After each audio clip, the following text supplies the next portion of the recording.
तुम्ही कधी वांग्याची झणझणीत आणि चटपटीत रेसिपी करून बघितली आहे का? नाही ना? तर चला स्टार्ट करूया. तर हाय फ्रेंड्स, मी अश्विनी. स्वागत आहे आजच्या माझ्या व्हिडिओमध्ये. इथे मी तेल गरम करून घेतलेलं आहे कढईमध्ये. त्यात जिरे, मोहरी आणि जरासा कढीपत्ता टाकलेला आहे. कढीपत्ता चांगला तडतडू द्यायचा.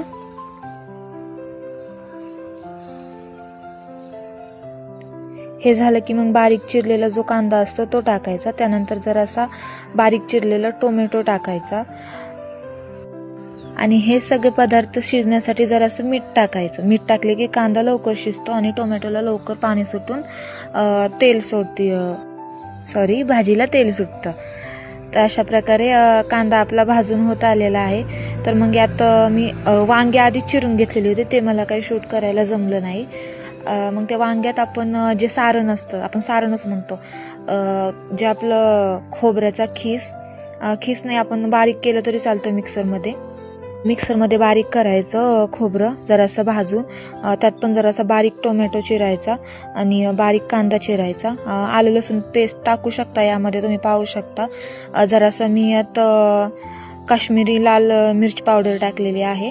कांदा लसूण मसाला टाकलेला आहे आणि चवीसाठी तुम्ही दुसरे मसाले टाकू शकता, पण प्रमाण जुळलं पाहिजे. हे सगळं मिक्स करून घेतलेलं आहे. ह्यात माझ्याकडे शेंगदाण्याचा कूट नव्हता, नसला तरी टाकला नाही तरी चालतं. तर इथे मी ते जरासं वाटण त्यात टाकलेलं आहे, जो आपला कांदा परतलेला होता त्यामध्ये. आणि सारण तयार केलं होतं त्यामध्ये ते त्या वांग्यामध्ये भरलेलं आहे आणि ती वांगी मस्त अशी परतून घ्यायची. यामध्ये असं सोडायचं,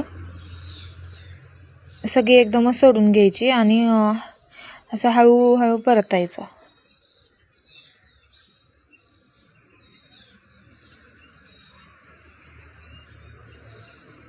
आणि वांगी शिजायला टाकताना आपण त्यात गरम, म्हणजे असं पूर्ण उकळतं पाणी नाही टाकणार आहे, जरा कोमट पाणी टाकणार आहे. याने चव छान येते.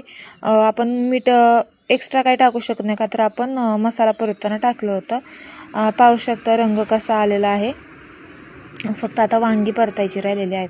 तर ते जरासं एक्स्ट्राचं जे काही सारण राहिलं होतं त्यात जरासं मी पाणी मिक्स करून तेच पाणी त्यात टाकलेलं आहे. नंतर सेपरेट मी कोमट पाणी टाकलेलं आहे वांगी शिजण्यासाठी.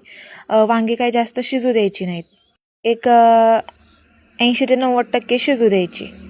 आपल्याला लक्षात येतं पाहून की वांगी किती शिजलेले आहेत. तर मला इथे एवढा रस्सा ठीक होता. ही भाजी एक 3 ते 4 माणसांसाठी ठीक आहे, जी मोठी माणसं असतात ती.